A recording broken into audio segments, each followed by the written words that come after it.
পটুয়াখালীতে ধর্ষণের শিকার জুলাই আন্দোলনে শহীদের মেয়ের আত্মহত্যা, রাজধানীর ভাড়া বাসা থেকে মরদেহ উদ্ধার। ৩ ইস্যুতে অনড় এনসিপি, গণপরিষদ নির্বাচন, প্রধানমন্ত্রী রাষ্ট্রপতির ক্ষমতায় ভারসাম্য এবং সংস্কারের গুরুত্ব দলটির। রাজশাহী সহ উত্তরে বইছে তাপপ্রবাহ, গ্রীষ্মের শুরুতে গরমে নাকাল মানুষ, জলবায়ু পরিবর্তনকেই দুষছেন বিশেষজ্ঞরা। কাশ্মীরে হামলার জেরে পাকিস্তানের সাথে ভারতের নদী বন্টন চুক্তি স্থগিত, কৃষি ও বিদ্যুৎ খাত ক্ষতির মুখে পড়ার শঙ্কা। রিয়াল মাদ্রিদকে ৩-২-এ হারিয়ে কোপা দেল রেতে জয়ী বার্সেলোনা, এই মৌসুমের ৩ এল ক্লাসিকোতে হারল রিয়াল।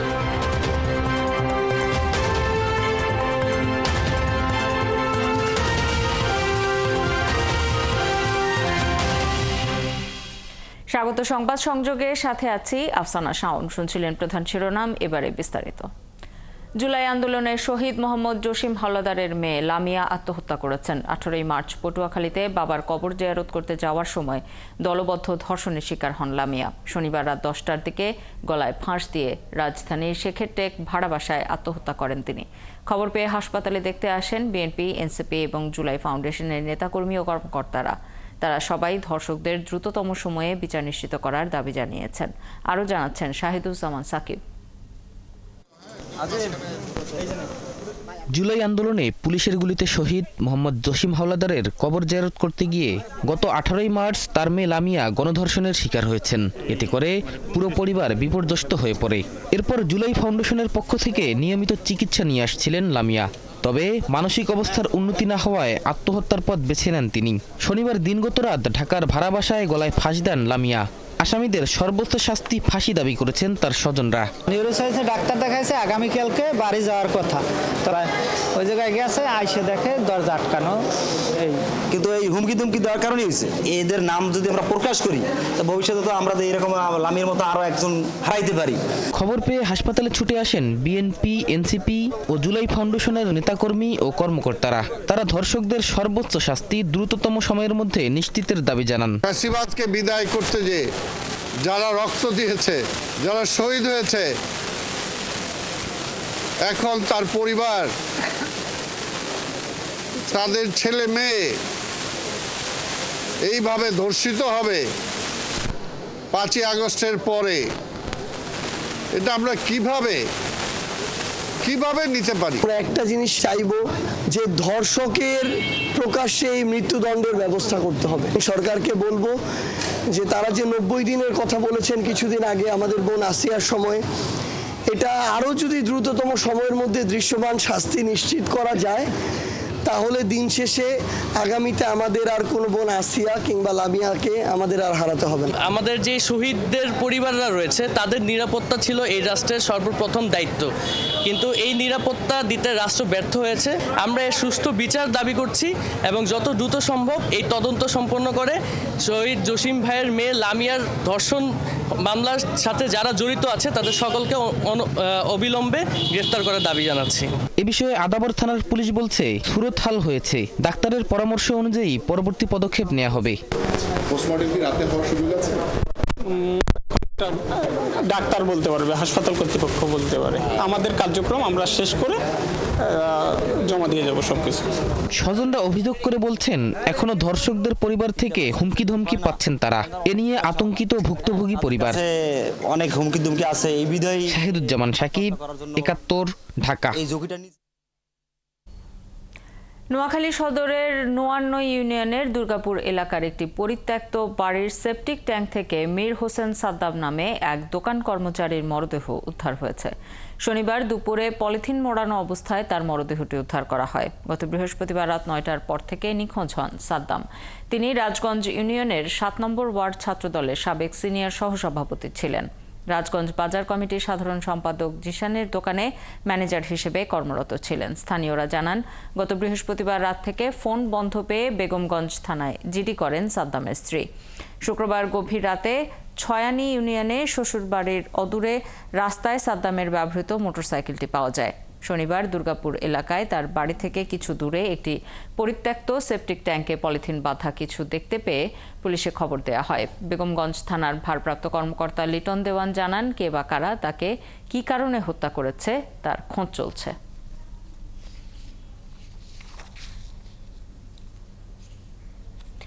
রাজধানীর জাতীয় প্রেস ক্লাবের সামনে প্রাইম এশিয়া বিশ্ববিদ্যালয়ের ছাত্র জাহিদুল ইসলাম পারভেজের খুনিদের শাস্তির দাবিতে বিক্ষোভ সমাবেশ করছে জাতীয়তাবাদী টেক্সটাইল ইঞ্জিনিয়ার্স অফ বাংলাদেশ। সেখানে আছেন সহকর্মী নজরুল ইসলাম, আরও খবর নিয়ে যোগ দিচ্ছেন আমাদের সাথে। নজরুল, বিক্ষোভ কর্মসূচিতে অংশ নিয়ে বক্তারা কি বলছেন? বিএনপির সিনিয়র যুগ্ম মহাসচিব রুহুল কবির রিজভীর এই বিক্ষোভে যোগ দেওয়ার কথা রয়েছে, তিনি কি এসেছেন?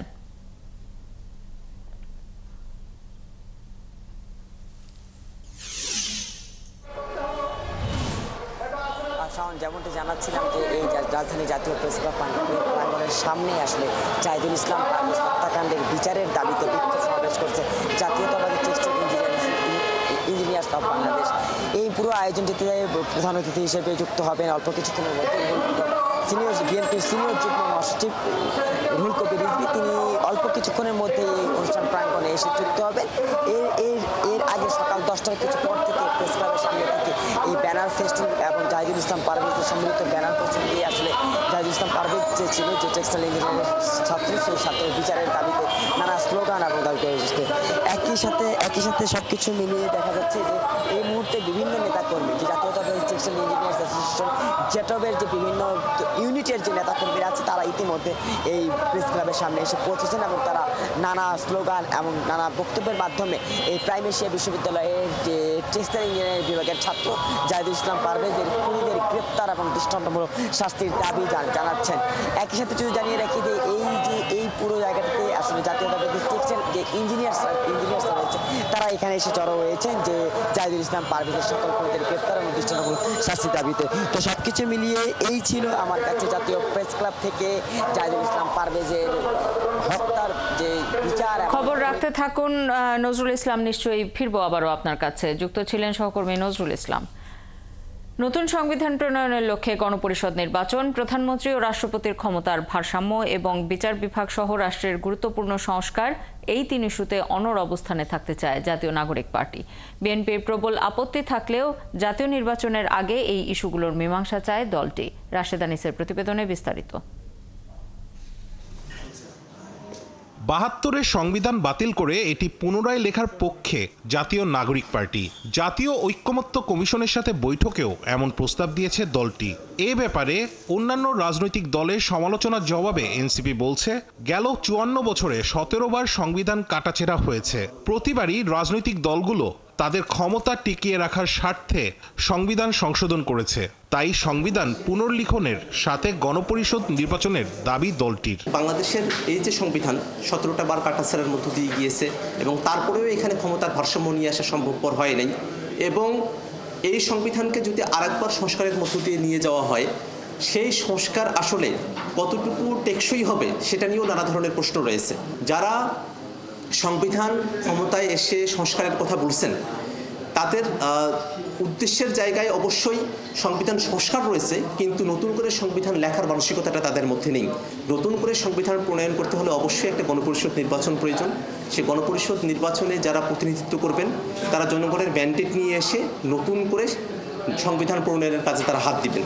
প্রধানমন্ত্রী কিংবা রাষ্ট্রপতির ক্ষমতার ভারসাম্য ও তাদের দায়িত্ব পালনের সময়সীমা নিয়েও এনসিপির ভিন্নমত আছে। তাদের মতে এক ব্যক্তির দুবারের বেশি প্রধানমন্ত্রী বা রাষ্ট্রপতি হবার সুযোগ থাকা উচিত নয়। বিএনপির বিরুদ্ধে এই অভিযোগ আসছে যে তারা ক্ষমতায় এসে ক্ষমতাকে কুক্ষিগত করে রাখবার নানা ধরনের চেষ্টার মধ্য দিয়ে তারা অতীতে গিয়েছে।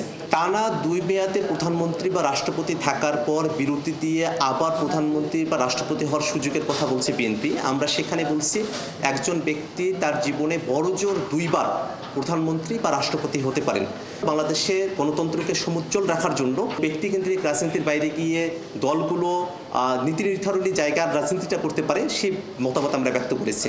বিচার বিভাগ সহ রাষ্ট্রের অন্যান্য ক্ষেত্রেও পূর্ণাঙ্গ সংস্কারে অনড় অবস্থান বজায় রাখতে চায় দলটি। বাংলাদেশের স্বাধীন বিচার বিভাগ প্রতিষ্ঠা করা হয়, এই বিষয়টি থেকে আমরা আসলে পিছু পা হব না। বাংলাদেশে একটা নতুন সচিবালয় প্রয়োজন, যেটা বিচারালয়ের জন্য একেবারে ফিক্সড থাকবে, এবং আমাদের হাইকোর্টের যে সেবা সেটা যেন বিভাগীয় শহরেও পাওয়া যায়, এবং একই সাথে আমরা যেটা ক্ষমতার ভারসাম্যের কথা বলেছি সেই জায়গাটাতে আমরা অনড় থাকবার চেষ্টা করব। এবং আমরা গণপরিষদ নির্বাচনের কথা বলেছি, সে ব্যাপারে আমরা চাইব যে সরকার যেন গণপরিষদ নির্বাচনের মধ্য দিয়ে একটা সংবিধান প্রণয়নের সুযোগ তৈরি করে। আলাপ আলোচনার মাধ্যমেই এসব দাবি বাস্তবায়নের পরিকল্পনা এনসিপির। রাশেদ আনিস, ৭১, ঢাকা। সংস্কার বিষয়ে মতামত দিতে এবং আলোচনার জন্য গণসংহতি আন্দোলনের সাথে বৈঠক করছে জাতীয় ঐকমত্য কমিশন। সংসদের এলডি হলে বৈঠকটিতে 10 সদস্যের প্রতিনিধি দলের নেতৃত্ব দিচ্ছেন জোনায়েদ সাকি। সেখানে আছেন সহকর্মী ফারজানা আক্তার। বৈঠকের আরও তথ্য জানাতে যুক্ত হচ্ছেন তিনি। ফারজানা, সংস্কার প্রস্তাবের কতটিতে সহমত হয়েছে গণসংহতি আন্দোলন, আর আজ বিকেলে অন্য কোনো দলের সঙ্গে বৈঠক রয়েছে কিনা সেটিও জানাবেন।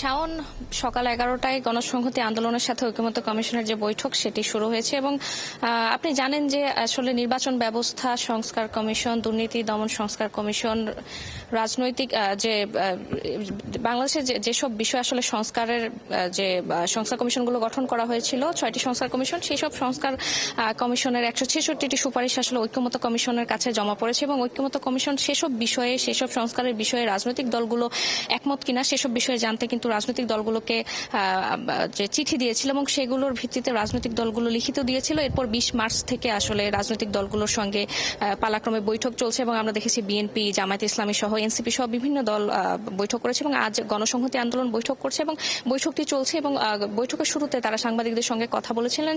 সে সময় আলী রিয়াজ, যিনি সংস্কার কমিশনের প্রধান, তিনি যেমনটি বলেছিলেন যে বাংলাদেশে যে জুলাই অভ্যুত্থানে যে ঐক্যমত্য নিয়ে এসে, যে জুলাই অভ্যুত্থানের পর যে সময়টি এসেছে সেই ঐক্যমত্য আসলে সবসময় থাকবে, এবং রাজনৈতিক দলগুলোর কাছ থেকে সেই ঐক্যমত তারা আশা করে, এবং সেই ঐক্যের ভিত্তিতে আসলে বাংলাদেশ এগিয়ে যাবে। এবং জোনায়েদ সাকি তিনি যেমনটি বলেছেন যে বাংলাদেশের যে রাষ্ট্র কাঠামো ছিল অতীতে, সেই রাষ্ট্র কাঠামো আসলে সে ক্ষমতাকে পুঞ্জীভূত করার মতো ছিল, যে কারণে আসলে আওয়ামী লীগ সহ বিগত সময়ে যেই দলগুলো ছিল তারা ক্ষমতাকে পুঞ্জীভূত করে রেখেছে, এবং স্বৈরাচারী একটি শাসন ব্যবস্থা তৈরি হয়েছিল, যার ফলে কিন্তু জুলাই অভ্যুত্থান হয়েছে। এবং জোনায়েদ সাকি যেমনটি বলেছেন যে বাংলাদেশে এখন যে ঐক্য চলছে, যে ঐক্যমতের ভিত্তিতে আসলে জুলাই আন্দোলন হয়েছে, সেই ঐক্য বাংলাদেশের মানুষ, জনগণ ধরে রাখবে, এবং যে সংস্কার কমিশনের যেই সুপারিশগুলোতে রাজনৈতিক দলগুলো একমত হবে সেগুলোই আসলে জুলাই সনদ হবে, এবং যেই বিষয়গুলোতে রাজনৈতিক দলগুলো একমত হতে পারবে না সেগুলো আসলে জনসাধারণের সাথে কথা বলে জনগণ যেমনটি চায় জনগণের কাছ থেকে মতামত নিয়ে সেই বিষয়গুলো পরিচালিত করা হবে। এবং এখন পর্যন্ত কিন্তু আমরা এমনটি জানতে পেরেছি, এবং বিকালে সমাজতান্ত্রিক জোট নামের একটি রাজনৈতিক দলের সঙ্গে ঐকমত্য কমিশনের বৈঠক রয়েছে, বৈঠকটি চলছে, এবং আসলে বৈঠকটি শেষ হলে আমরা এরপর বিস্তারিত জানাতে পারবো। খবর রাখতে থাকুন ফারজানা, ফিরবো আবারও আপনার কাছে। আমাদের সাথে যুক্ত ছিলেন সহকর্মী ফারজানা আক্তার। ঐকমত্যের ভিত্তিতে ফ্যাসিবাদের বিচার, রাষ্ট্রীয় সংস্কার, আইন শৃঙ্খলার উন্নতি এবং একটি অবাধ সুষ্ঠু নির্বাচন নিশ্চিত করতে না পারলে জুলাই অভ্যুত্থানের স্বপ্ন ব্যর্থ হবে বলে জানান এবি পার্টির চেয়ারম্যান মুজিবুর রহমান মঞ্জু। শনিবার রাতে ফেনীতে বিভিন্ন শ্রেণী পেশা নাগরিকদের সঙ্গে মতবিনিময় এবং নাগরিক সভায় এই কথা বলেন তিনি। এ সময় দলের ভাইস চেয়ারম্যান লেফটেন্যান্ট কর্নেল অবসরপ্রাপ্ত দিদারুল আলম, সাংগঠনিক সম্পাদক প্রকৌশলী শাহ আলম বাদল বক্তব্য রাখেন। তারা বলেন, ফ্যাসিবাদের বিচার করে একটি অবাধ সুষ্ঠু নির্বাচন নিশ্চিত করতে হবে। এর আগে শনিবার সকালে মুজিবুর রহমান মঞ্জু ফেনী সদর উপজেলাস্থ শর্ষদী ইউনিয়নের নিজ গ্রামে স্থানীয় নেতৃবৃন্দকে নিয়ে গণসংযোগ করেন এবং বিকেলে ফেনী জেলা এবি পার্টির কার্যালয় উদ্বোধন করেন।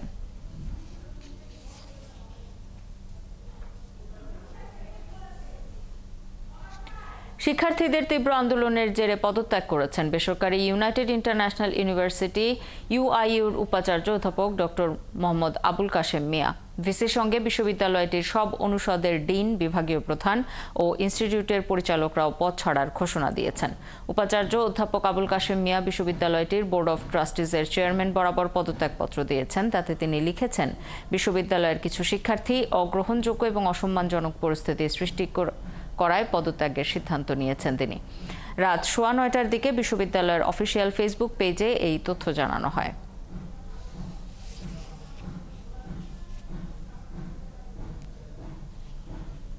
6 দফা দাবি আদায়ে নতুন কর্মসূচি ঘোষণা করেছে কারিগরি শিক্ষা বোর্ডের আওতাভুক্ত পলিটেকনিক শিক্ষার্থীদের জোট কারিগরি ছাত্র আন্দোলন বাংলাদেশ।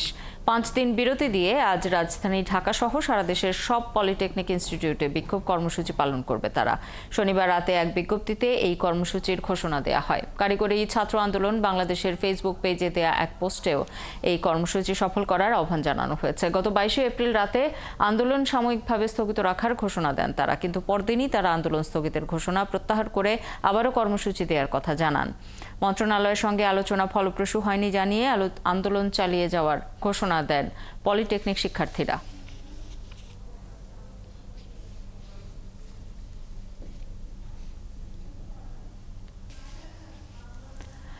বিচার প্রার্থীদের ভোগান্তি কমাতে চট্টগ্রাম আদালতে হাইকোর্ট বেঞ্চ স্থাপনের দাবি জোরালো হচ্ছে। দীর্ঘদিন ধরে চট্টগ্রামের আইনজীবী, পেশাজীবী, সাংবাদিক সহ সব স্তরের মানুষ এই দাবিতে আন্দোলন করছেন।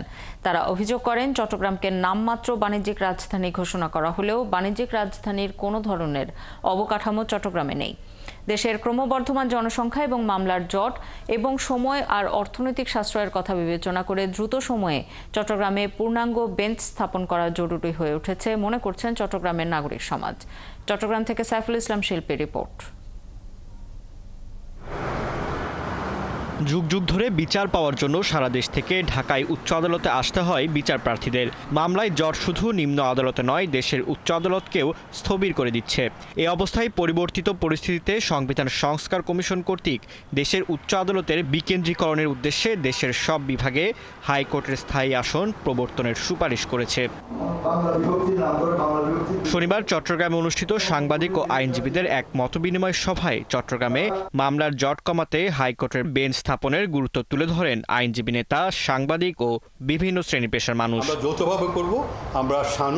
এ নিয়ে চট্টগ্রাম প্রেস ক্লাব মিলনায়তনে আয়োজিত মতবিনিময় সভায় বক্তারা বলেন, চট্টগ্রামে প্রায় 3 কোটি মানুষের বসবাস, ছোট বড় মিলিয়ে কয়েক হাজার শিল্প কারখানা, দেশি বিদেশি প্রতিষ্ঠান, কিন্তু প্রতিদিন এখানকার শত শত মানুষ উচ্চ আদালতে মামলার জন্য ঢাকায় যেতে হয়। এতে ভোগান্তি বাড়ে মানুষের। কোনো একটা মামলা সংক্রান্তে একবার যদি ঢাকায় গিয়ে থাকেন তাহলে কি রকম হয়রানির শিকার হয়েছে আপনারা নিজেরাই বুঝবেন। করা হচ্ছে, খোলা চুক্তি করা হচ্ছে, এগুলো আসলে সম্পূর্ণ অবান্তর। সুতরাং স্থায়ী বেঞ্চ দরকার।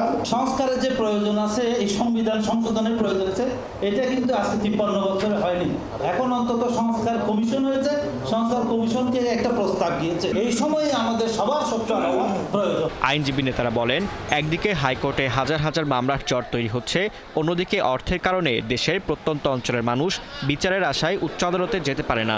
এই অবস্থায় সরকারের সংস্কার কমিশনের রিপোর্টে যেহেতু হাইকোর্টের বেঞ্চ স্থাপনের সুপারিশ এসেছে, সেহেতু অন্তর্বর্তীকালীন সরকারের হাত দিয়ে এটি বাস্তবায়ন সম্ভব। এই ধরনের একটা নিরপেক্ষ সরকার যদি থাকে দেশে, তাদের হাত দিয়ে এই ধরনের রাষ্ট্রীয় অবকাঠামোগত এই প্রতিষ্ঠানগুলো, বিশেষ করে সার্কিট বেঞ্চ স্থায়ীভাবে চট্টগ্রামে অবস্থান সিদ্ধান্ত নেওয়াটা আমার মনে হয় সহজ হবে। সিনিয়র আইনজীবীরা আরও জানান, সংবিধানের ধারা 100 অনুযায়ী দেশের হাইকোর্টের বেঞ্চ স্থাপন সম্ভব। এই দাবির পক্ষে সাবেক বিচারপতি SK সিনহা, রাজনীতিবিদ, আইনজীবীরা মতামত দিয়েছেন। আমাদের অধিকার দিয়েছে সংবিধানের মধ্যে, এই সাংবিধানিক অধিকারকে প্রতিষ্ঠা করার জন্য, আইনকে সহজলভ্য করার জন্য, দোরগোড়ায় মানুষের দোরগোড়ায় আইন নিয়ে যাওয়ার জন্য আমাদের বর্তমান সময়ের দাবি এই চট্টগ্রামের মধ্যে বেঞ্চ হওয়া। এই যে বিভিন্ন রিট জুরিসডিকশনগুলো, আমরা যারা হিউম্যান রাইটস অ্যাক্টিভিস্ট, আমরা মানুষকে সাহায্য করতে চাই, আইনি সহায়তা দিতে চাই, কিন্তু আমরা আইনি সহায়তা দিতে পারি না এখানে হাইকোর্ট বেঞ্চ না থাকার কারণে। মতবিনিময় সভায় চট্টগ্রাম প্রেস ক্লাব সদস্য সচিব জাহিদুল করিম কোচি, চট্টগ্রাম মেট্রোপলিটন সাংবাদিক ইউনিয়নের সভাপতি মোহাম্মদ শাহ নওয়াজ, সিনিয়র সাংবাদিক কাজী আবুল মনসুর সহ বিপুল সংখ্যক আইনজীবী, সাংবাদিক ও বিভিন্ন পেশার মানুষ উপস্থিত ছিলেন। ফারদিন নীরব, ৭১। সিলেট থেকেই প্রথম সরাসরি ইউরোপে পণ্য রপ্তানি শুরু হচ্ছে আজ। সিলেট ওসমানী আন্তর্জাতিক বিমানবন্দর থেকে পণ্য নিয়ে স্পেনের উদ্দেশ্যে ছেড়ে যাবে কার্গো ফ্লাইটটি। রবিবার সন্ধ্যা 7টায় ইউরোপগামী প্রথম আন্তর্জাতিক কার্গো ফ্লাইটটির আনুষ্ঠানিক উদ্বোধন করবেন সরকারের বাণিজ্য ও বেসামরিক বিমান ও পর্যটন উপদেষ্টা শেখ বশির উদ্দিন। কার্গো ফ্লাইটটি 60 টন পণ্য নিয়ে স্পেনের উদ্দেশ্যে ছেড়ে যাবে। ওসমানী আন্তর্জাতিক বিমানবন্দরের পরিচালক হাফিজউদ্দিন আহমদ জানান, এর মধ্য দিয়ে বাংলাদেশের রপ্তানি বাণিজ্যে এক নতুন অধ্যায় শুরু হবে। এছাড়াও তিনি আরও জানান, এরই মধ্যে ওসমানী বিমানবন্দরে আধুনিক কার্গো কমপ্লেক্স এবং টার্মিনাল নির্মাণ করা হয়েছে। আর বাংলাদেশ এয়ারলাইন্স কর্তৃপক্ষ জানিয়েছে, ইউরোপমুখী কার্গো পরিবহনের ক্ষেত্রে ইউরোপীয় ইউনিয়নের নিরাপত্তা ও সুরক্ষা নিয়ম মেনে চলার পাশাপাশি প্রয়োজনীয় সার্টিফিকেশন এবং প্রশিক্ষিত লোকবল নিয়োগ দেওয়া হয়েছে।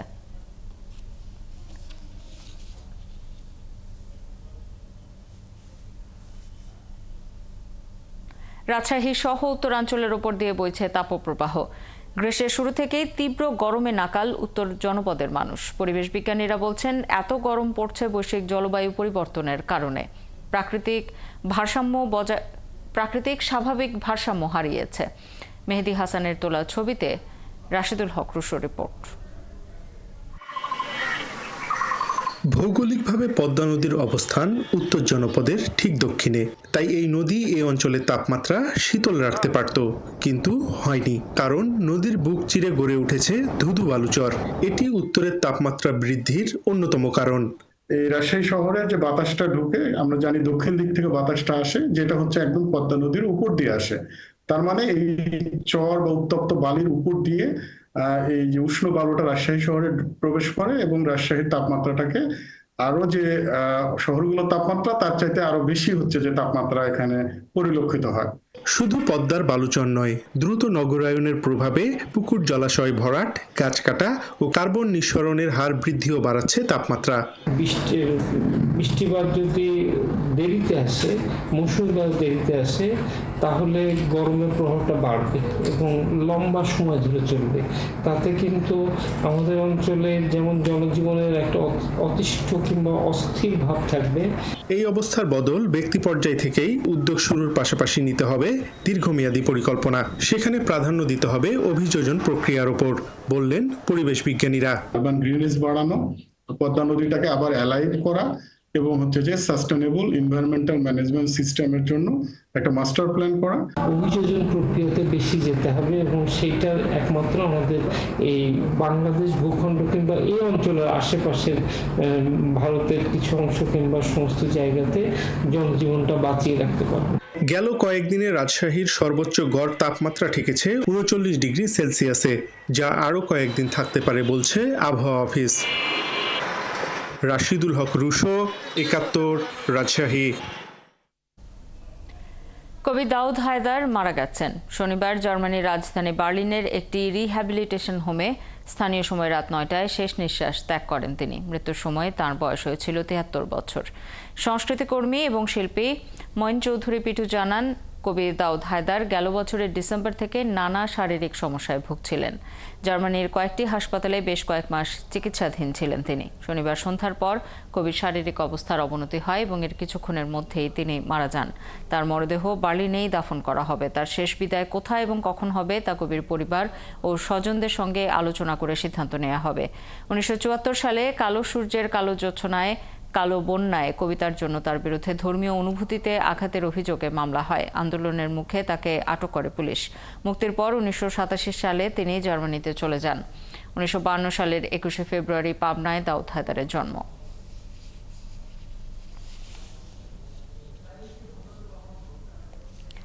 নিউ মিডিয়া বা নতুন মাধ্যম বলে কিছু নেই, সবকিছুই চলমান প্রক্রিয়া। চলচ্চিত্রের প্রয়োজন সাংস্কৃতিক রাজনীতি, এমন মন্তব্য করেন নির্মাতা অনিমেষ আইচ।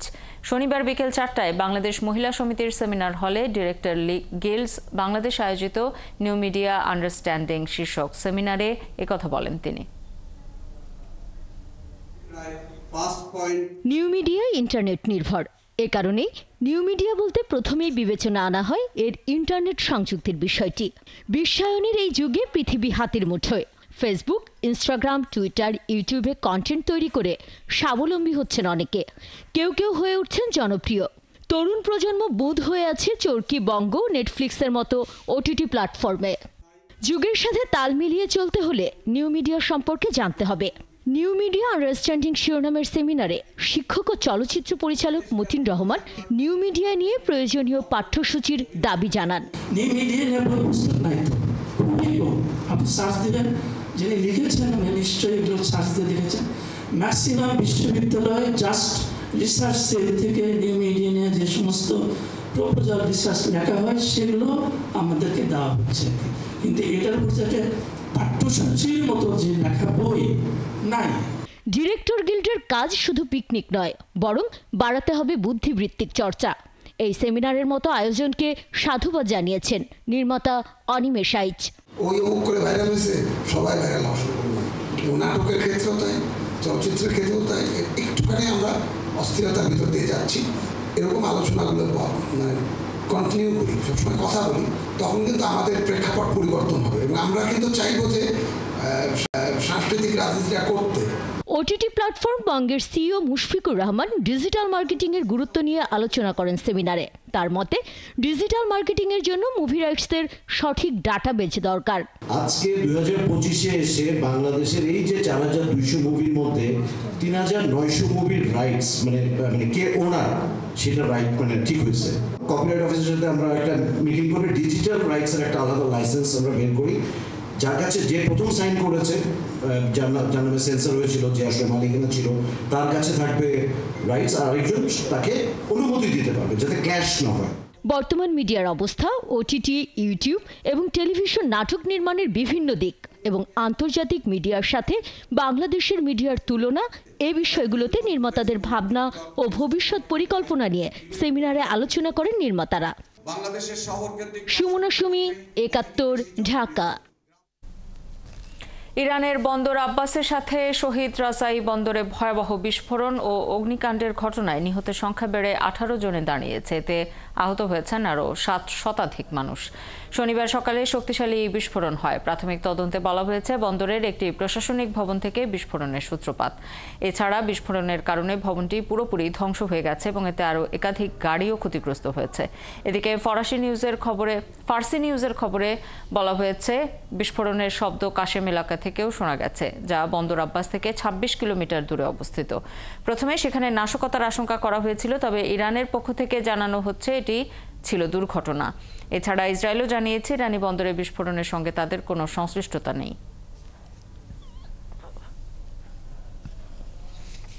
পাকিস্তানের খাইবার পাখতুনখোয়ার 3টি আলাদা সংঘর্ষে 2 সেনা সদস্য এবং 15 সন্ত্রাসী নিহত হয়েছে। Inter services public relations ISPR এক বিবৃতিতে জানিয়েছে, কারাক জেলায় সন্ত্রাসীদের উপস্থিতির খবরের ভিত্তিতে পরিচালিত এক অভিযানের সময় সেনা সদস্যদের হাতে 8 সন্ত্রাসী নিহত হন।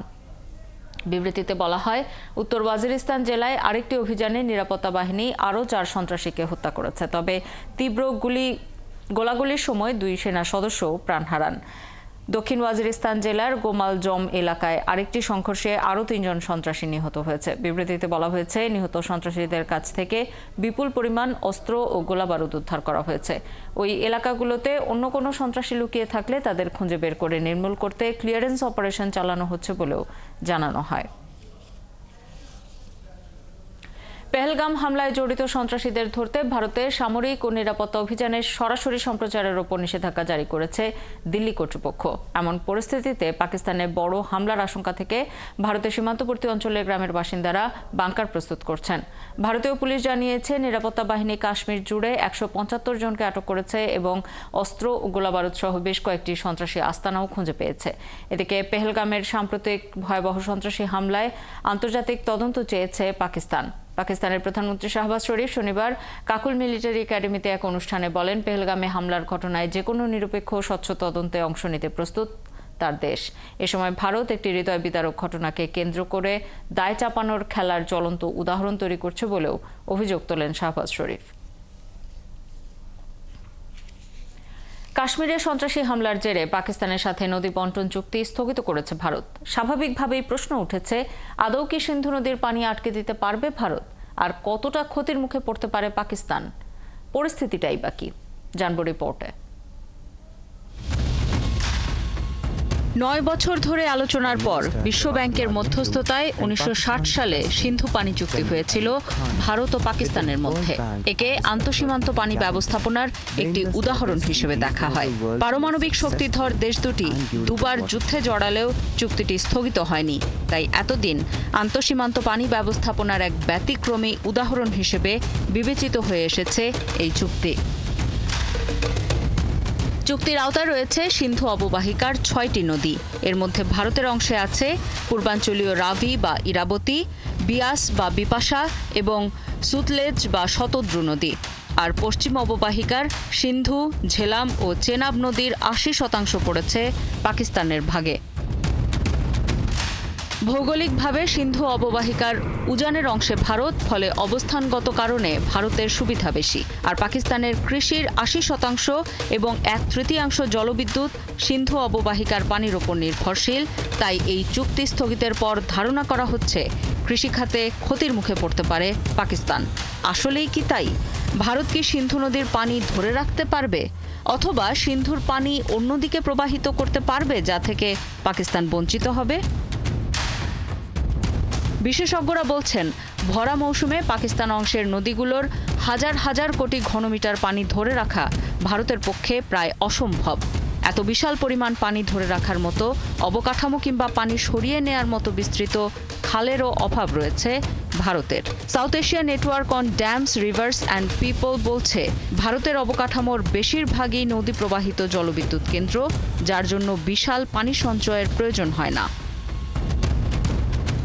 তবে ভারত এখন পানি ধরে রাখার জন্য কিংবা পানি সরিয়ে নেয়ার জন্য পাকিস্তানকে না জানিয়েই নতুন অবকাঠামো তৈরি করতে পারে। চুক্তি স্থগিতের কারণে অতীতের মতো ভারতকে এখন প্রকল্পের নথিপত্র পাকিস্তানকে দেখানোর প্রয়োজন পড়বে না। আরেকটি প্রশ্ন হলো, উজানের দেশ কি ভাটির দেশের প্রতি পানিকে হাতিয়ার হিসেবে ব্যবহার করতে পারে? এই পরিস্থিতিকে অনেক সময় জলবোমা হিসেবে বর্ণনা করা হয়, যেখানে উজানে অবস্থিত দেশটি হঠাৎ পানি আটকে রেখে পরে একসঙ্গে ছেড়ে দেয়, যা ভাটির দেশে ব্যাপক ক্ষয়ক্ষতির কারণ হতে পারে। এ বিষয়ে বিশেষজ্ঞরা বলছেন, ভারত এমনটা করলে প্রথমে তার নিজের ভূখণ্ডই বন্যার ঝুঁকিতে পড়বে, কেননা বেশিরভাগ বাঁধ পাকিস্তান সীমান্ত থেকে অনেক দূরে। তবে পূর্ব সতর্কতা ছাড়া নিজের জলাধার থেকে কাদামাটি ছেড়ে দিতে পারবে, যা ভাটিতে থাকা পাকিস্তানের বড় ধরনের ক্ষতির কারণ হতে পারে। আফসানা শাওন, ৭১। 5 গোলের থ্রিলারে রিয়াল মাদ্রিদকে হারিয়ে কোপা দেল রের ফাইনালে চ্যাম্পিয়ন বার্সেলোনা। নাটকীয় ম্যাচে নির্ধারিত সময়ে স্কোর লাইন 2-2। 116 মিনিটে জুলস কুন্ডের জয়সূচক গোলে ট্রফি জিতে নেয় কাতালানরা। এ নিয়ে মৌসুমের 3 এল ক্লাসিকোতে হারল রিয়াল মাদ্রিদ। সেভিয়ার লা কার্তুহা স্টেডিয়ামে 28 মিনিটে পেদ্রির গোলে এগিয়েও যায় বার্সা। দ্বিতীয়ার্ধে সুপার সাব কিলিয়ান এমবাপ্পের গোলে আসে সমতা। 77 মিনিটে অরেলিয়ে চুওমেনির গোলে এগিয়ে যায় রিয়াল। 84 মিনিটে সমতায় ফেরে বার্সা। গোলরক্ষক থিবো কার্তোয়া এবং ডিফেন্ডার আন্তোনিও রুডিগারকে বোকা বানিয়ে বল জালে পাঠান ফেরান তোরেস। ম্যাচ যখন টাইব্রেকারে গড়ানোর অপেক্ষায়, তখনই জুলস কুন্ডের এই গোলে স্তব্ধ হয় মাদ্রিদ ভক্তরা। প্রতিযোগিতার রেকর্ড চ্যাম্পিয়নদের এটি 32তম শিরোপা। 24টির বেশি নেই আর কারো। ট্রেবলের স্বপ্ন পূরণে লা লিগা এবং চ্যাম্পিয়ন্স লিগ জেতা বাকি হান্সি ফ্লিকের দলের। নারায়ণগঞ্জের রূপগঞ্জের ইংরেজি মাধ্যম স্কুল মাস্কো স্কুল কাঞ্চনে অনুষ্ঠিত হয়েছে স্টিম কার্নিভাল অনুষ্ঠান। শনিবার সকালেই কার্নিভালের উদ্বোধন করেন মাস্কো গ্রুপের চেয়ারম্যান এম সবুর। মাস্কো স্কুল কাঞ্চন কার্নিভালে অংশ নেয় 380 জন শিক্ষার্থীরা নিজেদের প্রতিভা কাজে লাগিয়ে বিভিন্ন প্রকল্প তুলে ধরে। এতে প্রাণী ও উদ্ভিদ বিজ্ঞানের বিভিন্ন উদ্ভাবন, কম্পিউটার প্রযুক্তি, বর্জ্য ব্যবস্থাপনা, ডিএনএ পরীক্ষা প্রকল্প, রোবট, ভিডিও গেমস তৈরি সহ বিভিন্ন প্রকল্প তৈরি ও প্রদর্শন করে শিক্ষার্থীরা। চলছে সংবাদ সংযোগ। সরাসরি সংবাদ অনুষ্ঠান দেখতে চোখ রাখুন একাত্তরের ফেসবুক পেজে এবং সাবস্ক্রাইব করুন একাত্তরের ইউটিউব চ্যানেল। একাত্তরের সাথেই থাকুন।